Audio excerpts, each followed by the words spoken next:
আসসালামু আলাইকুম। আমি Taslim cooking and blog channel থেকে সবাইকে স্বাগত জানাই। যে যেখান থেকে আমার ভিডিওটা দেখছেন আশা করি সবাই ভালো আছেন, আর আল্লাহর অশেষ রহমতে আমরাও ভালো আছি। প্রতিদিনের মতো আজকেও একটা নতুন ভিডিও নিয়ে চলে আসলাম আপনাদের সামনে। যদি আমার ভিডিওর কোনো অংশ ভালো লেগে থাকে আপনাদের, তাহলে প্লিজ আমার চ্যানেলটি সাবস্ক্রাইব করবেন।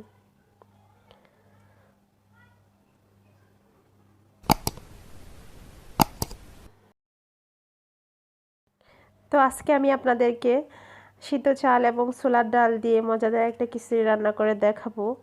আসলে আমি জানি না কে কীভাবে এই খিচুড়িটা রান্না করে। তো আসলে কিন্তু ছোলার ডালের খিচুড়ি খুব টেস্টি হয়। এটা আসলে এমনি সুদা সুদাও খাওয়া যায়।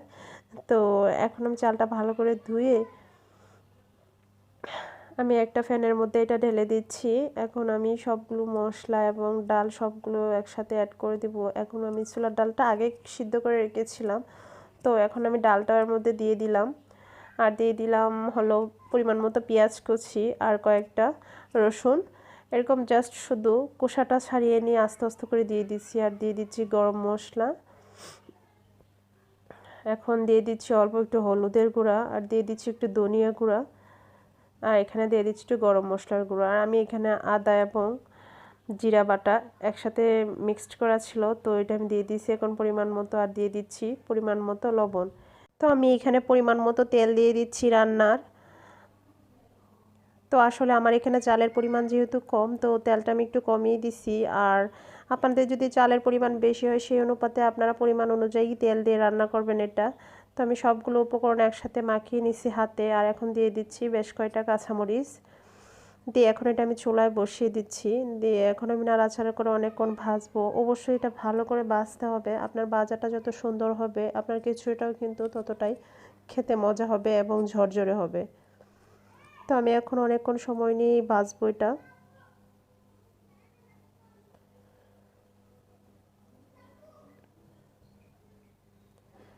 আসলে ছোলার ডালের খিচুড়ি দেখা যায় কোনো কিছু যদি বাসায় যদি কোনো কিছু নাও থাকে, যে ধরেন হলো সবজি, ধরেন মাংস, ডিম বোনা, এগুলো কোনো কিছু না থাকলেও এমনিতেও আছাড় দিয়ে খেতে অনেক মজা।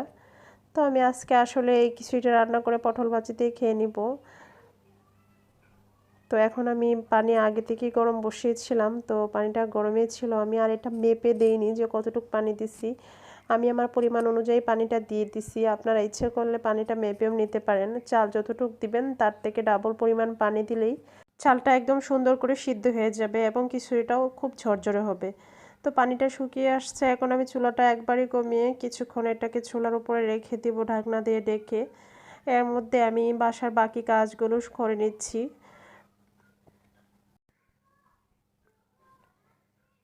আসলে প্রতিদিন যা আছে তাই দেখা যায় প্রতিদিনই পরিষ্কার করতে গেলে প্রতিদিনই ভালি আসে। সকালবেলা উঠেই মনে হয় যে এত নোংরা হয়ে থাকে বাসা, মনে হয় যে অনেক দিন বাসা পরিষ্কার করা হয় না, সব কিছুই এলোমেলো হয়ে যায়। তো আসলে দৈনন্দিন এই কাজগুলো দৈনন্দিনই করতে হয়। তো আসলে এগুলো মেয়েদেরকে আসলে প্রতিদিনই সব মেয়েদেরকে এগুলো করতে হয়। তো এটা হলো একটা সংসারের এগুলা কাজ, টুকিটাকি কাজ এগুলা, মানে আসলে যে একদিন করলে শেষ হয়ে যায় তাই না, এগুলো রেগুলারলি কাজ। যেরকম খাবারটা খেতে হয়, রান্না করতে হয় প্রতিদিন, আর ওই সিম্পল কাজগুলোও প্রতিদিন ওইভাবে করতেই হয়। তো আমি খিচুড়িটা বসিয়ে চুলাটা একদম লো হিটে দিয়ে আমি বাসার বাকি কাজগুলো এখন করে নিচ্ছি। রুমগুলো একটু গুছিয়ে নিচ্ছি হালকা পাতলা, আর বিছানাগুলো গুছিয়ে নিচ্ছি। আপনারা দেখতেই পাচ্ছেন যে গোছানো মোটামুটি একটা রুম শেষ। তো আমি আরেকটা রুম এখন গুছিয়ে নিচ্ছি। তো বাসায় আমরা যেহেতু দুইজন মানুষই, তারপরে দেখা যায় এলোমেলো আমরা দুই দিক দিয়ে করি দুইজনেই। দেখা যায় আমি এই দিক দিয়ে সাইড একটু শোই, বাবু ওই দিক দিয়ে একটু শোয়, তো দেখা যায় দুইটা রুমে এলোমেলো হয়। তো মোটামুটি এখন পরিষ্কার করা মোটামুটি এই রুমটাও শেষ।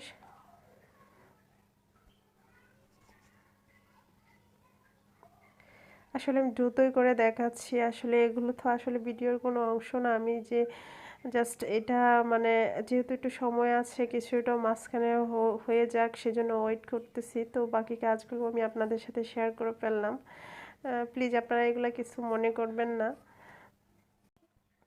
এখন মোটামুটি এই রুমটাও গোছানো হয়ে গেছে।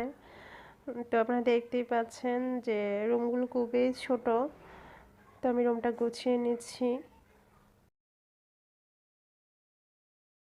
আমার ছোট একটা ডাইনিং প্লেস আছে, তো এখন আমি ওইটাও একটু গুছিয়ে নিচ্ছি হালকা। যেহেতু আমি সম্পূর্ণটাই দেখায় নিছি আপনাদেরকে, তো এটা আর বাকি থাকবে কেন, সেজন্য ভাবলাম এখানে অল্প একটু দেখিয়ে নিই আপনাদেরকে যে আমার ডাইনিং প্লেসটা খুবই ছোট। সোফাগুলো রাখার পর এখানে আর বসার কোনো ব্যবস্থা নেই, শুধু যে রাখতে পারছি তাই। তো আমার হাজব্যান্ড বলে যে কি সোফা শুধু সাজিয়ে রাখার জন্যই বানাইছো, এখানে আর বসার কোনো ব্যবস্থা নেই। তো এর মধ্যে খিচুড়িটা দেখা যায় অনেকটাই হয়ে গেছে। আপনারা দেখেন আমরা দুইজনের জন্য অল্প একটু খিচুড়ি রাঁধছি, কিন্তু সিদ্ধ চাল হোক, সে খিচুড়িটা কিন্তু খুব সুন্দর একটা হয়েছে, আর খুব স্মেলটাও খুব দারুণ বের হয়েছে। তো আপনারা বাসায় ট্রাই করবেন। আসলে ছোলা বুটের খিচুড়ি দেখা যায় আপনি কোনো কিছু ছাড়াই এমনিতেই খেতে খুব টেস্টি হয়। তো খিচুড়িটা হয়ে গেছে, এখন আমি পটলগুলো আগে দিয়ে কেটে রেখেছিলাম, তো পটলটা আমি এখন ভেজে নিচ্ছি। পটল ভাজার সম্পূর্ণ ভিডিওটা আর এখানে দেওয়ার কোনো প্রয়োজন মনে করি নাই, তাই দিইনি। তো আমি পটলগুলা এর মধ্যে ভাজা শেষ হয়ে গেলে আমরা খাবার খেয়ে নিব, গরম গরম খিচুড়ি আর পটল ভাজি। আসলে আমি আপনাদের সামনে এভাবে পরিবেশন করি, কিন্তু আপনাদেরকে দেওয়া যায় না, আসলে ওইটা আসলে কেমন জানি মনে হয়। তারপরেও তো আসলে করতে হয়। যাই হোক, যদি আমার এই রেসিপিটা আপনাদের ভালো লেগে থাকে তাহলে বাসায় ট্রাই করবেন আর কমেন্টস করে জানাবেন। ভিডিওটা এর থেকে বেশি আর লম্বা করব না, আমি ভিডিওটা এখানেই শেষ করে দিব। আপনারা সবাই ভালো থাকবেন আর আমার জন্য দোয়া করবেন। আসসালামু আলাইকুম, আল্লাহ হাফেজ।